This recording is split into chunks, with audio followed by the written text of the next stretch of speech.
We are now live with episode whatever of post-COVID-19 Stocky Talk on my YouTube channel. I have the pleasure of introducing to you guys Bryan Pearsall. Bryan, thanks for coming on. How you doing? I'm doing great. Thanks for having me, Ross. It's good to see you. No, it's been a while. I think the last time I saw you was at F&M in June during it wasn't Shorty Hitchcock. It was something else. Yeah, the F&M Open in January. Mm-hmm. So that was our brief interaction, but the last time we really got to sit down and chill, it's been a while. Yeah, I remember over summers in between college, I would see a bunch of you in between, wrestling and all that. Definitely chilling at my parents' basement. I actually saw a thing from I forget who posted it, but it was a Ruan Gardner, and it was saying that he has a movie coming out. And I immediately thought of the time where he came to Warwick Wrestling Room, and I guess we ended up back at my parents' house, in the basement.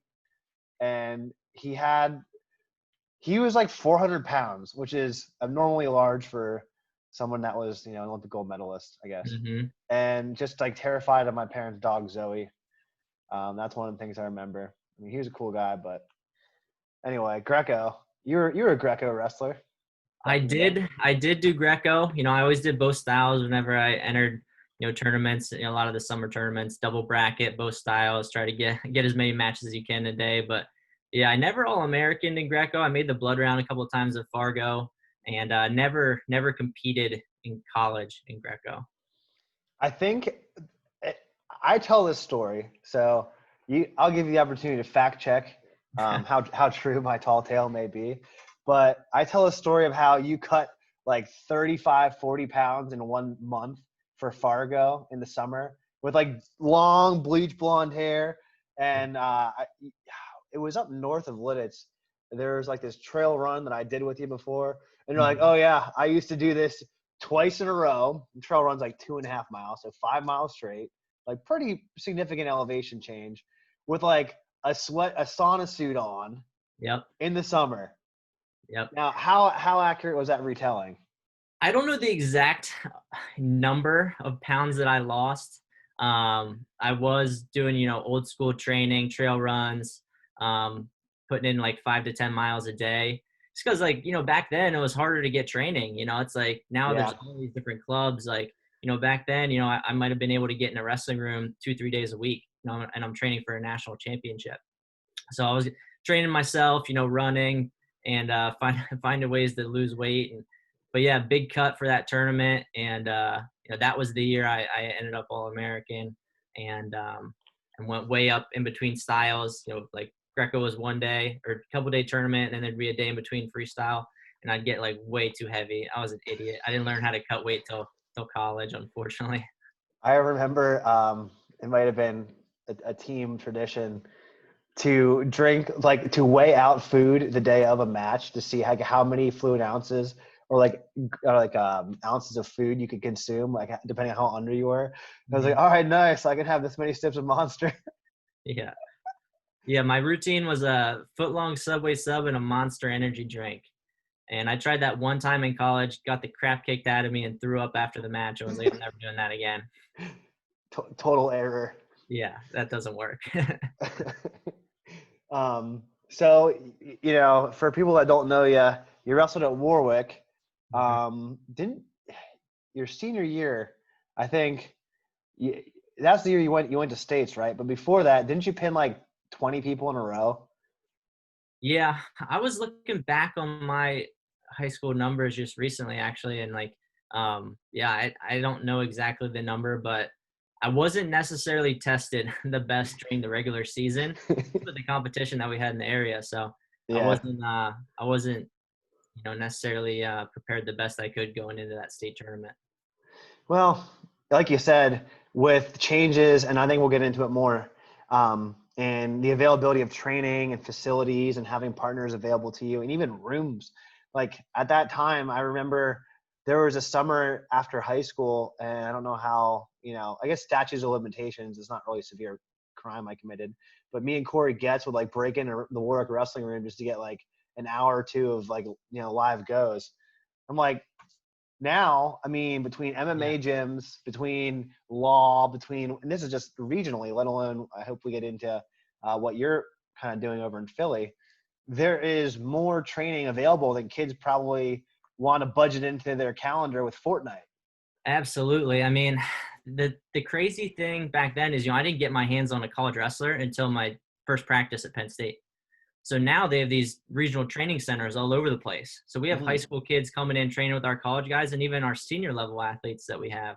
So like, that was kind of the thing back in the day with like Foxcatcher, but like we were way too young, to be a part of that. But that was kind of like the first really training center like that. Hmm. And now they're all over the place, like Penn's got one, Princeton's got one, Lehigh, Columbia, Penn State, Bucknell. So, where we're at in Lancaster County, where we grew up, we could have went to any of those regional training centers and gotten a college room and wrestled with college guys. And that just wasn't the way it was back then. I mean, I remember traveling to Edinburgh for a wrestling camp and traveling. Heck, I went to, I was lucky enough to have the opportunity to go out to Iowa and train with my cousin Aiden Brock was I think 74 pounder at UNI. His Mm-hmm. buddy buddy Mike Kelly was 57 pounder at Iowa. I think when we were in when we were in college, same time. And like that was the first time I got to really train with college guys. Period, and it was like across the country. Mm-hmm. So now it's in our backyard. I mean, Yeah. it's almost the word can't is not true. It's just will or will not. Yeah. Yeah. There's just so much more information now with Flow Wrestling and, Wrestling Fanatic and, like everyone has access to strength and conditioning coaches and nutritionists, and there's just more resources, so if you really want to be good in the sport, it comes down to your work ethic, because nowadays, you have what you need to be successful. You have good teachers. You can get, anyone that doesn't have a good coach can go online and find really, high quality technique, and all you need is a partner. Yeah, I definitely want to get more into that. I'm pretty excited about a recent purchase I made on Wrestling Fanatic. But one of the things I want to ask you before we get down that rabbit hole is, can you tell me a little bit what the biggest difference was between going from Warwick High School wrestling to Penn State? Oh boy. Um, I would say, the biggest difference was I couldn't get an easy partner for probably the first couple of years, and the difference, in high school was like, I couldn't find, I had trouble finding someone that could really, push me around my weight. Like I would wrestle you, I'd have to go up, 20, 30 pounds. So I could finally get someone that could, kind of challenge me. Mm-hmm. And, when I walk into the Penn State room, as a true freshman, I've got, around my weight, Jake Strayer, who is a returning All-American, and Timmy Haas, a sixth-year senior, and Frank Molinaro and Bubba Jenkins. It's like, dang. So just kind of getting the tar kicked out of me for the first couple months. And then I think I finally got a takedown on one of our 125 pounders eventually. And yeah, so I'd say like the biggest difference is just like the quality of the competition. Mm-hmm. What was the biggest difference going from Warwick High School to Penn State? And yeah, and I think just like the offs, the lifting, like I never lifted really. I mean, I did some body weight stuff and cross training, but like, to be on a really regimented strength conditioning program and organized team runs and, like the training, like we had really good coaches, and, the coaching staff obviously got a lot better, as longer I was there. But yeah, just like kind of like training myself to being trained by some of the best wrestlers in the world. It's like a complete, 180. And the journey, the progression you made from freshman year, sophomore, junior, and then when you finally graduated, it's kind of like one of those, I don't want to say underdog story, because to me you weren't an underdog, but Yeah. to people that didn't really know you as much, it's just like, man, what? Tell me a little bit about how you made that switch from your freshman year to your senior year, and what changes you made to really garner the level of success you got to. Yeah. Well, I would say, a big thing that attributed to my success in college was just mental toughness and a really, really strong work ethic. So I learned that from my dad. I come from a blue collar family. For those people that don't know me, first person in my family to go to college. That's something he always instilled on me at a very young age. It was like, if you want something, you're going to have to work for it, because no one's going to give you anything. So, if I wanted new clothes for school, like I had to go get a job and, and go buy it. Or if I wanted to get a cell phone, I had to get a job, I had to buy it. So it's kind of that was instilled in me at a young age. Like if I wanted something, I had to work for it. And I think that really started to shine, in college. And it didn't take me, long to realize it was going to be a lot tougher than I imagined it was going to be. Mm-hmm. And then it didn't really start clicking for me until really my third year. So I redshirted my first year, went a little under 500, and then was thrown into this starting role as a redshirt freshman. I really wasn't ready, to be a starter on a Big Ten team, but just the way the lineup shook out, I ended up, it was between four guys, and I ended up being the guy on the top of the mountain at the end of the day. And, I was wrestling guys, that were, NCAA champs. I wrestled the Hodge Trophy winner that year. Who was that? Jason Ness. From Minnesota. He was a redshirt freshman. I wrestled Jason Ness, Dan Dennis, who were the NCAA finalists. I wrestled Franklin Gomez. Holy crap. Who was a world silver medalist and Olympian. And I wrestled Tyler Graff, who was an NCAA finalist. I wrestled Jordan Oliver, who was a multiple-time NCAA champ, one of the legends of the sport. Made the world team, didn't he? He hasn't made a world team yet, but he's won a lot of international medals. Mm-hmm. I wrestled Kendrick Maple, who was an NCAA champ. So like these were the guys that big step up from LL League, high school. Yeah, these were the guys I was wrestling week in and week out in the Big Ten, and I was just like, holy smokes. So, I won 3 matches that year. And a lot of people were like, how do you even come back from that? Because your confidence just shot. Right. You go from someone who's barely lost any matches in high school to someone who can't sniff a takedown. So my confidence was really crushed there for, at least a year. And then, my redshirt sophomore year, I started to get going. I got some good wins. I beat a top 10 ranked opponent. And I think that's really when my confidence came back. Mm-hmm. And then I never really lost it after that. But I really pride myself that, in my wrestling career, my trajectory, like I got better every year. Right. And I really take pride in that. My senior year in college, my 5th year was my best year. And, I don't think a lot of people can say that. A lot of people have ups and downs and, don't have the resiliency or the mental toughness to keep going. And you see it all the time, like Fargo champs, state champs, they just don't even graduate college, or, if they do graduate, they're not on their team. So you see it all the time, whatever happened to that guy, he was so good in high school. But I really pride myself that, I continued to improve. And a lot of that was, just being stubborn and having toughness and putting in the work and buying into the process and trusting my coaches, and finally learning how to manage my diet helped. I'm still trying to learn that, buddy. Yeah. I remember in high school, other than the foot long and the monster ritual, my senior gift from Coach Bushong was a 3-pound tub of chocolate chip cookies, because my senior year we had the LL League versus Berks, dual meet. Yep. And I think I was like maybe an alternate, or I didn't think I was going to go. And then Bushong brings me in his office and he goes, "Hey, you're getting called up to go." And I'm like, "Oh, okay. But you're replacing Jordan Miller from Hempfield. He's probably going to watch this." And I'm like, "Oh, cool. He's like 52. So my weight limit's like 170. I'm like, I got to go run during study hall, because I gained like 30 pounds in 3 weeks after the season. Yeah, I wrestled in that too. I think they gave you 5 pounds, and I wrestled up a weight. So I was 25 my senior year. I wrestled the 130 rep from their team, and they got 5 pounds. So the weight was 135, and I remember having to cut for that. I was like, what am I doing? Same deal. Yeah. So I never really changed, though, my diet habits. I still eat significant amount of cookies. Yeah. But, some things are better left unsaid. Maybe I'll edit that part out. So anyway, and I remember you telling me over the summer, because we spent a lot of time in the summer, and I was like, hey, what's going on? I think you told me, now I've done research a lot. Shout out to BJJ Fanatics. John Donaher is very famous for Kaizen, which is a Japanese concept a lot of project managers use that in corporate America, but the premise is get 1% better every day. Mm-hmm. And if you compound that interest, 365% increase is what you would do in 1 year, which is substantial. Mm-hmm. And I always took that into consideration, but pretty ADD, so kind of doing spreading that thin everywhere.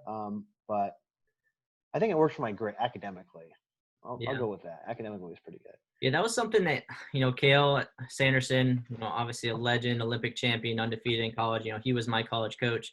And that's one thing that he instilled in me, is to find ways to improve yourself, get out of your comfort zone, even if it's, the littlest thing, like don't leave the room unless you got better that day. So just that mindset of, 1% better, that's something that, I first learned 10 years ago and I'm still applying to my life, even though I'm not a, competitor anymore. So, since you haven't been competing since we graduated college, 7, 8, something like that, over 5 years ago. I'm not going to get into specifics. I'll give away our age. What have you been up to? What's your career like? Give us the LinkedIn resume. Yeah. So I graduated Penn State, 2013. I'll reveal my age. I'm not ashamed. And I was trying to play around with, what do I want to do? What's my calling? What's my purpose? So my major at Penn State was rehabilitation and human services. So I knew I wanted to work with people. I didn't know in what setting it was going to be. I was originally thinking maybe physical therapist, maybe occupational therapist, maybe a counselor. But I really wanted to, work with people and kind of be in that service role. And then, going down really far in my competitive results and then started to come up, I kind of fell in love with the sport of wrestling, right? Mm-hmm. Something that I've been doing since I was 6 years old and has always been a passion of mine, but really kind of is the first time I started to see it as a potential career, because I've never, ever imagined that I would make a career out of the sport of wrestling ever in my life. So, end of my junior year, start of my senior year, I took a coaching class that was offered at Penn State, and that really kind of got the gears turning for me. So I actively pursued it. There's a lot of guys that get into coaching when they're done with their competitive careers, because honestly, wrestling doesn't necessarily have a lot of professional athletes. So a lot of people, if they want to continue in the sport and they don't really know what else they want to do, mm-hmm. coaching is a natural transition. So I wasn't one of those guys that it was just like a default thing for me that, it's because I couldn't figure out what I wanted to do. Mm-hmm. I thought it was the best way to combine my passions of working with people and, staying in the sport of wrestling. So, I graduated, being on a national championship team obviously helped, but just not having the individual accolades of my own that, I could really go right away and get a head assistant job somewhere at a Division I school. So I kind of had to start at the bottom of the totem pole. Mm-hmm. So I started out as a club coach at the Scarlet Knight Wrestling Club, which is Rutgers' wrestling club that all their Division I athletes are a part of, and their regional training center before, Is that where Nick Rodriguez trains now? Yeah. Are you familiar with him? Big BJJ guy? Yep. Okay. So on Instagram, you'll see Pat Downey there and a bunch of guys that are doing pretty big things. Yeah. Yep. So that's where I got my coaching career started with them. And then one of my old teammates, Brad Bataki, was an assistant coach up at West Point, United States Military Academy. So they had a volunteer assistant job opening up. So I applied for it. I accepted the job sight unseen. That's how eager I was to just continue to climb the ladder. Mm-hmm. So I go up there, no experience, any military, never had anyone military, very close to me, like my grandpas were, but they were so far out of it by the time, I really remember them. So I coached for 3 years there. And the cool thing about West Point is you're just surrounded by great people, fantastic leaders, some of the most high level, people you can be around, colonels and generals. It's crazy. So I coached there for 3 years, and I always knew I wanted to return to Pennsylvania. And a big part of the pull for me was, my girlfriend at the time, who was an athlete at Penn State, she was down here in Pennsylvania, so we were dating long distance. So I always thought of, what are some schools that would be dream jobs for me? And, University of Pennsylvania was on my list. So they had a job opening, And it's funny the way it worked out, because the guy who's the head coach, my girlfriend, who's my wife now, but girlfriend at the time, was actually coaching his daughter in soccer. No way. Small Yeah. world. So that's the way that we got introduced, through his daughter and my girlfriend. And then, we struck up a relationship. He ended up hiring me as his assistant coach. At the time, I was the second assistant. And, shortly there was another coaching transition. I ended up moving up to the head assistant coach position. So, now I'm someone who never, imagined myself making a career out of wrestling, and I'm a head assistant coach at a Division I school. So I have to pinch myself sometimes. Pretty similar trajectory as the, similar but different, what we like to say. Yeah, I mean, you got to climb the ladder one rung at a time. No one That's ever right. stopped and jumped to the top of a ladder. That's not how Yeah. it works. And there's no such thing as an overnight success. There's a lot of overnights, not Yeah. just one. That's the thing that, wrestling really teaches you as a sport. Anyone that's involved in the sport of wrestling, learns delayed gratification. You're not going to just go out and wrestle and be successful immediately, unless you're some kind of complete freak athlete. Right. You learn work ethic, you learn discipline, you learn time management. And, those are the things that wrestling really pays forward for you. It's funny. You're talking about your experience at West Point, with one of the major benefits being around just really good people, good leaders. That's what they breed. That's what they do. They're in the business of doing. Something that I can draw a comparison to in my life is that I recently started working at a company called Intrepid International. First, I love the name. Second, my boss is a 75-year-old Vietnam War veteran, officer in the Marine Corps, and just all around just awesome guy. Definitely the best boss I've ever had. But he's every single day, he told me that since he was in his 18 to 20 some in the Marines, whatever you did, if you had a cigarette at 3 o'clock, you had a cigarette every day at 3 o'clock. If you woke up at 5 a.m., you woke up every day at 5 a.m. So he's in the office every single day from 7 a.m. to 6 p.m. And I think he attributes both his military experience and his wrestling in high school to just embracing the grind of, if you want something, you will consistently work hard at it. Mm-hmm. And that being pretty much the only way to have a chance at success. But I asked him, I was like, at what age? Because I watched a Joe Rogan and Kevin Hart podcast. I was like, at what age, Larry, did you think you were successful? He's like, well, I'm 75 and I'm still waiting. So I thought that was a pretty neat response, because he's owned his own pretty successful business for 53 years. Yeah. And that humility that's instilled both from getting your butt kicked in wrestling and just understanding that to be a leader is, I think, one of the hardest jobs. Yeah, for sure. And I think, people talk about, you mentioned the grind, wrestling. This one thing I learned at Penn State was, to embrace that, but also to train smart. I think that's what, led to our success when I was there. And I'm trying to instill that on our teams now, is you don't always have to, work and as hard as you can every single day. I equate that to sometimes you see the car spinning, the wheels are turning, but the car's not going anywhere because you're just, peeling out. Mm-hmm. So if you put it in the right gear and, you get the right torque, then you can, make some ground. So I think that's really unique of what was instilled in me. I think part of that is that 1% better. Don't just work hard, work smart, and focus on improving yourself. And for me, I combine that with, this work ethic that, was instilled upon me as a young kid, with these lessons I'm learning in college. And, these are the things that, lead me to be successful now. The Larry the Legend, that's what I'll refer to my boss as.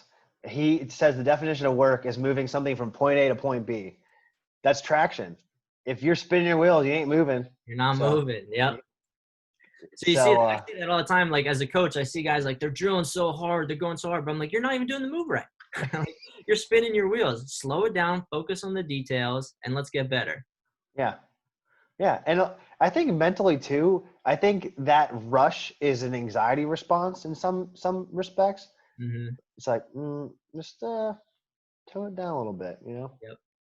But so now with coaching during, COVID-19, we're on Zoom. We're social distancing. It's pretty far from where you're at to where I'm at. Yep. But with coaching, I mean, that's kind of a struggle city. So how do you coach from afar? What have you been doing since quarantine? And tell people about what that's like. Yeah. So, just a little premise, we found out the NCAA tournament was canceled on Thursday. We were supposed to leave on Tuesday. So, we had to tell that to our NCAA qualifiers. Luckily we had all underclassmen. So, we didn't have to have that talk with seniors. Some college coaches did. I can't imagine how difficult that was. I know how difficult our conversations were. So, really quickly, they tell us we're going to be working remotely and we're sending all the kids home. And they're going to be finishing this semester online. So it all just happened really quickly. We find out on Thursday, and then, we're clearing out the office on Saturday, Sunday, and I'm working from home on Monday. And, the next day comes around, it's Tuesday, and it's like I'm working from home. Like, we were supposed to leave for the NCAAs today. And that's when it all just kind of like, I was kind of one of these people that was like, I wasn't downplaying the seriousness of it. I was just maybe naive that we were going to be able to escape it. Like, I remember my wife was like, we should buy these masks. And at this time, like, US didn't even have any cases. I'm like, we're not going to need that. Like, it's not going to get here. Like, we'll be fine. So I was maybe a little bit naive. So I was kind of surprised with how quickly things escalated. But yeah, ever since that, that day, mid-March, been working remote. Our guys have been home. So right away, we sat down and we developed a strategic plan. What can we do? So I'm really fortunate to have, Roger Reyna as my boss. He's a Hall of Fame head coach. He's coached NCAA champions, All-Americans. And he's unique because he spent maybe 10, 12 years out of the sport, working in startups. So he has this kind of like CEO mindset of running our program more like a business. Mm-hmm. And we have Coach Brandon Slay, who was one of these guys that did a clinic at Warwick, That's we right. were coming up. So it's like come full circle for me, being able to work with him. So, he has things and ideas that, he's bringing to the table. So we sat down like, all right, what can't we do? What can we do? And we made a list of, the things that we could do. And we tried to be, as efficient as we can with moving our program forward and our guys. So we started doing Zoom calls with film review. So getting guys on there. We're lucky enough that we actually created a private YouTube just for our team with all of our team techniques. So we'll get on there, we'll watch one of our team techniques, and then we'll watch clips of it.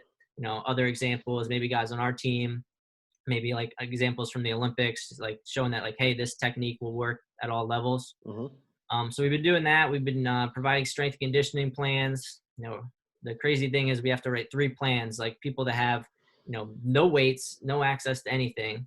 So we're making like body weight workout plans. And then like the middle, like I might have some dumbbells or some kettlebells, but not much. And then, the plan for the guys that, do have access to gym or have a gym in their house.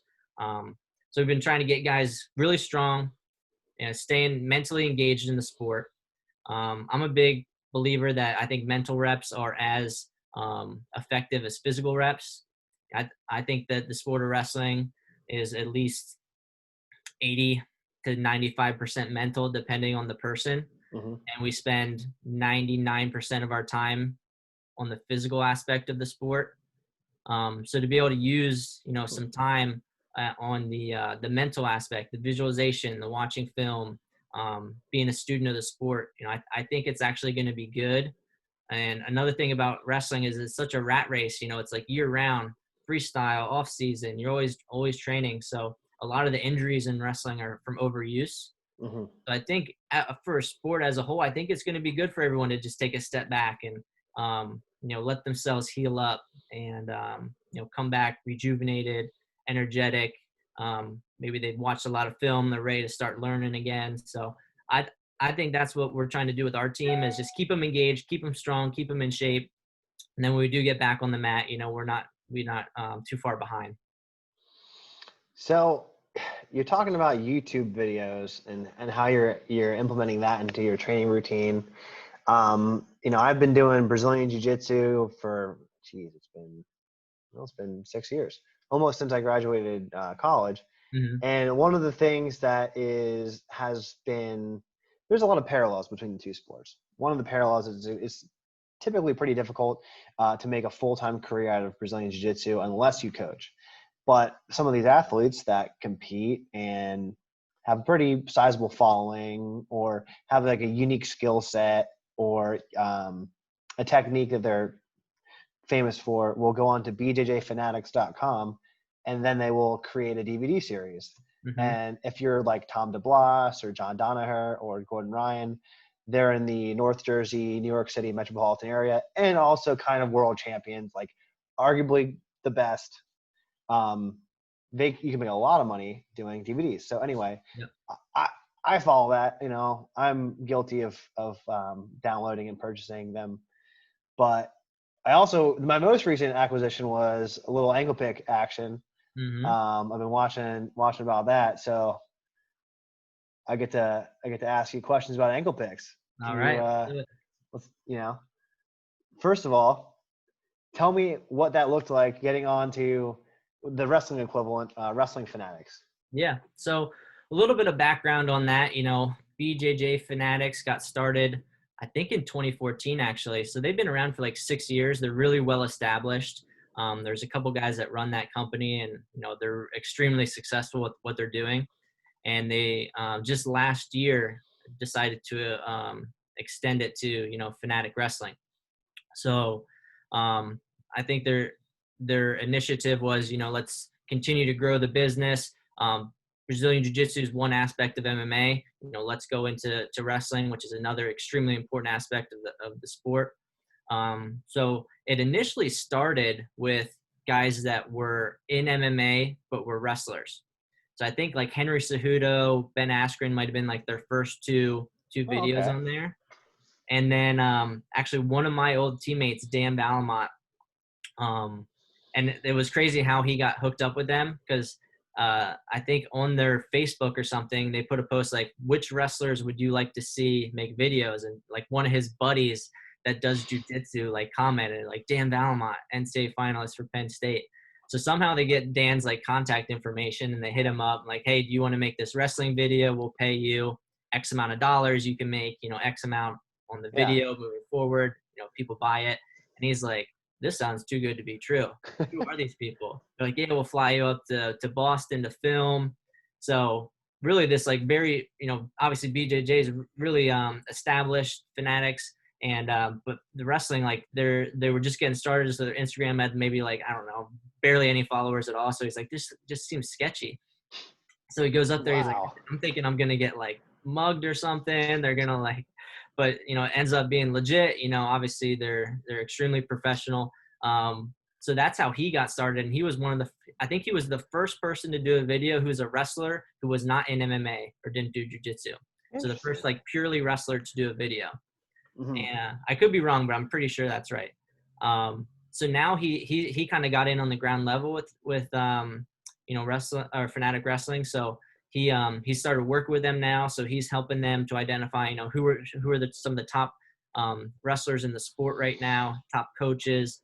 So he's doing some work with them with the filming and recruiting guys to make DVDs. So me and Dan are really close. So he reached out to me and I said, would you be interested in making a video with them? And I jumped at the opportunity, and it was really cool going through the process. Awesome. So, you know, one of the things I found to be interesting, or at least right off the bat beneficial for someone that is, not necessarily focusing on just wrestling. Like I competed in Brazilian Jiu-Jitsu, or at least I did, Mm-hmm. and had a couple of cage fights. But I think one of the things that I appreciate specifically about your DVD was you start out with, well, before you do anything, you have to make contact. Mm-hmm. And then it's really it's like building a scaffolding, right? So you have to do it one layer at a time, one step at a time. And then I don't know how many sections are in the DVD, but I'm at the point now where we're starting to pick angles, Yep. switching directions and stuff. But I can just imagine, the mental part of the sport, just having a benefit for a universal application of just, here's best practices for engaging. Here's because I mean, for it to be practical for me, I'm about as stubby armed as it gets. I'm sort of built like a Tyrannosaurus Rex, just Hey, not nearly as wrestling's fearsome. made for everybody. That's it, everybody. So, Everybody can wrestle. but you know, so tell me a little bit about ankle picks, and is that something that you go over a lot with your um, wrestlers? Is that something, because what I knew you for in high school was cradles Yes. and Greco. Yep. So Yeah. tell me So why ankle picks. I would say a little bit about that. So anyone who has watched Kale Sanderson or has watched Penn State knows, Kale's the best ankle pick technician in the world. So just being able to learn his system, it might not have been something that I necessarily did the most as an athlete myself. But just now that I have this knowledge, I've learned this system, and now I'm paying that forward to my athletes. So it's something that I'm a big fan of. I think ankle picks work at the highest level. And the thing that I truly love about them is they're a low risk, high reward attack. So different than a double leg or a single leg where you may have to get under there and you're under the guy's hips and you're getting sprawled on, your shoulders are getting, worked. If you can get someone's ankle and pick them, you don't have to go through any of that. And it's a quick finish too. So they're great scores for, edge of the mat or short time in the period when you need some points. So that's how I kind of chose ankle picks. I really like those as attacks.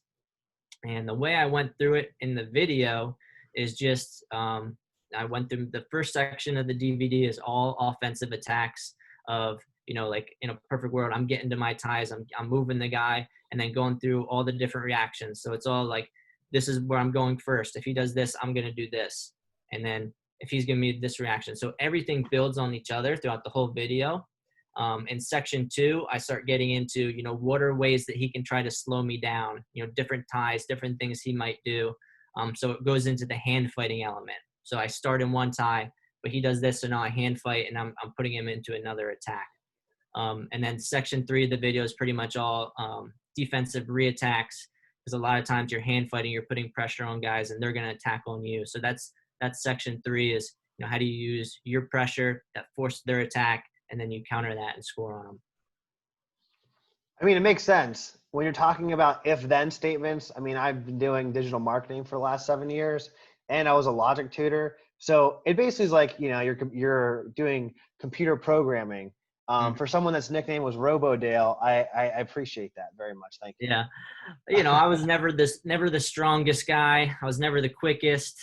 But I always did have really good technique, and I pride myself in being a student of the sport and trying to think, one step ahead. So yeah, going back to your original thing, I would say my biggest skill was definitely on the mat, mat wrestling. As I'm getting started with, Wrestling Fanatic, I think of one of my first video to be just on the feet. That way, that could be applicable to BJJ guys or wrestlers. Mm-hmm. Yeah, for sure. Because one thing that BJJ guys, there's two wrestling. You have freestyle, Greco, folk style. You're talking about 3 kinds of wrestling. In BJJ, you have the gi and not the gi. So when people do gi jiu-jitsu, they're really used to just grabbing a cloth with like death grips. Mm-hmm. And the hand fighting is entirely just, I want to say, almost reliant on that. People kind of just fall back on that. And that's why there's judo people, this, that, the other. But no gi, that's when, if you know how to wrestle and hand fight that way, you have a distinct advantage. Mm-hmm. And I think that's why athletes like Nick Rodriguez got, after I think it was his 2nd or 3rd year in jiu-jitsu total, he got 3rd in the world at ADCC. It's just like, so I think that anyway, the reason I bring that up is because I think it's an extremely important opportunity for people that are also BJJ athletes to watch this and learn, there is a ton left to learn on your feet, especially if you want to be a competitor. And I think the way that you broke it down and explained it was quite valuable in and of itself. Yeah, I would say it would definitely be valuable too for the BJJ practitioners who they want to be in top control. And obviously, there's some BJJ guys they like to operate off their back in guard, and look for submissions there. But for people that are really going after takedowns, they like to be on top. That's where you're going to need wrestling. You're going to have to be able to take someone down. So that's, I would say that's the biggest area they can improve is learning more wrestling. And something about BJJ is when you saw the term is called the meta, or like what's really popular now and winning in matches. Mm-hmm. Like for a while in wrestling, I think years back, it was like leg riding was like the new thing and everyone was doing that. Well, just trying to draw a comparison. In BJJ, it's leg locking. So it's people that can do heel hooks or straight ankle locks or knee bars. But typically heel hook is one of the nastier submissions that's high finish rate and high success rate at high levels. But if you're ankle picking someone, you literally have immediate access to the starting position of what a leg lock would be. So making that kind of roll over into the BJJ meta, at least selfishly for me, I'm going to have a lot of fun doing that when this whole thing is over. Absolutely. I think there's always different ways to bridge the gaps, and there's different trends and, in both sports. And you want to be able to end it quickly, right? So ankle picking someone into a leg lock, that could be over extremely quickly. Oh, I'll have to send you the video. Gary Tonin does a scissor sweep takedown from like a Russian tie, like a 2-on-1. He just dives in and heel hooks some guy in like 13 seconds. You're like, what did I just watch? But it's real, and it was in the World Championship. So anyway, so that's, man, I'm gonna have to finish that DVD series soon. So the last things, get a partner and start working on that stuff. Oh man, well I've got a roommate, but he don't want to wrestle. Start ankle picking him in the living room. Yeah, he might get pretty upset with that, but he was a hockey player. He wouldn't quite get it. He might try and stab me with an ice skate. No, I'm just kidding. So, I want to talk about you mentioned earlier that wrestling is at least 80%, if not 95% mental. I was a big philosophy major guy in college, and I always like asking the big picture questions. So, what is Bryan Pearsall? What is your life philosophy? And then the follow-up question. I have a follow-up question for you on that one, Dan. What is my overall life philosophy? Man. Yeah. I went from like minute details on ankle picks to like the big question. Yeah, we're going from microscope to telescope right now. You got it. I would say, my philosophy just comes down to, put in the work. And, for me, like I'm always someone that's trying to better myself. Like during this quarantine, like I've started doing long distance cycling. I started doing yoga. So I'm finding ways to push myself that I never thought I would. So I think it comes down to that, like the main things I always come back to, whether it's personally or with my athletes, is like get out of your comfort zone and don't be afraid to put the work in. Because what's the point of doing 90% of the work and getting none of the result? Why not just go all in? So that was, that's kind of my philosophy. Is always trying to better myself, whether that's, as a husband, as a coach, just as a person. I read a lot. I watch documentaries, like I'm always trying to better myself. So I would say, like my philosophy is just, it kind of comes back to that like 1% better, but not really like as defined, just like be better. It's like, yeah, coming from a blue collar family, like, and not having a lot of money, like whether it's financially, like I'm trying to better myself. When I have kids one day, like I want them to be, in a better situation, so like I'm always looking for just ways to better myself and better, my family. So I would say that's kind of like my overall life philosophy, is just like put in the work, get out of your comfort zone, and don't be afraid to fail. So, no, I think that was pretty solid. That was a pretty solid one. That was on the spot too. That was on the spot. We did not. Everyone out there, we did not rehearse that. Okay, so the follow-up question to that is, between motivation, inspiration, and dedication, those three words, you got to rank, like, which one of those do you think is the most important? Motivation, inspiration, and dedication, huh? You got it. I don't know if I can rank them, man. It's like those are all really important qualities, but I would say just like motivation. Like if you're someone that needs someone to motivate you, like that's kind of like a red flag for me. Like if I have an athlete that like you need me to motivate you, like are you not motivated enough to like achieve this? Like why are you here kind of thing. Right. So like I think that motivation that's got to come from within inside of you. So you can't rely on someone else to motivate you. So I mean you can, but I would say like I would say that's kind of false then, right? It's kind of like a house of cards. Like it's gonna fall down. Like if someone Yeah. stops, providing you that motivation. So that's interesting. Motivation, dedication. That's so important. Just being fully dedicated. For me, that was like living a clean life. One thing that I really focused on my last couple of years of college is like doing the right things during the season. Getting my sleep, getting my diet, getting my workouts in. So that dedication, that comes back to that internal motivation. The more internally motivated you are, the more dedicated you're going to be. Right. So dedication, motivation, and what was the last? Inspiration? Yeah. I guess inspiration to me just means like it comes from within. Mhm. You have a motivation that comes from somewhere inside Yeah. you.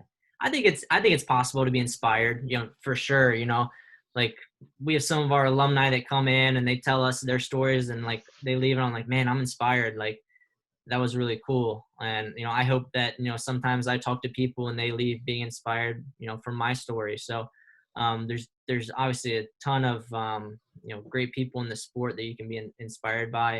And so I think that's different than motivation. I think inspiration will lead to motivation. Um, but you can't rely on people to do that for you. I would say, it comes down to holding yourself accountable. That's where that dedication comes from. And I think they're all really closely related, really. I don't know if I can rank them like which one's most important. Hey, I mean, I think wrestling with the question is much more important than ranking or coming out with a result. Um, I definitely hope that for people watching, they took some inspiration from your story, from getting to know you better. I hope the people that are dedicated towards self-improvement and their craft of whether that's wrestling or whether that's whatever, if it's jiu-jitsu, whether it's MMA or none of those things, hopefully they buy your DVD Yeah, and, you're gonna learn something if you do.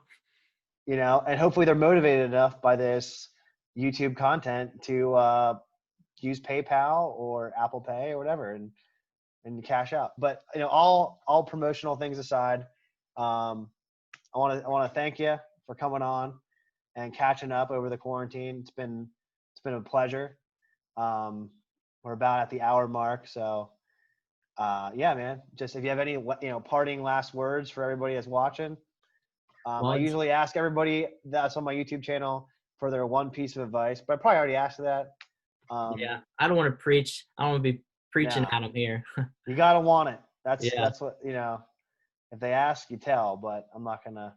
You gotta want it. So That is something that I always, I used to say that a lot, and that's probably why you're bringing that up. It's like you got to want it. It's like I think that kind of overall encompasses like my whole philosophy is like you got to want it, man. Like no one's gonna bring it to the table and hand it to you. It's like you got to kick down the door if you really want something. So if you want it, pursue it, go after it, and commit to it 100%. you That would caught be me. my advice to everyone. I tried to alley oop that one. So slam dunk.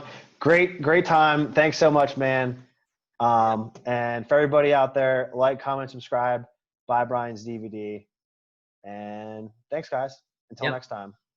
Thanks, Ross.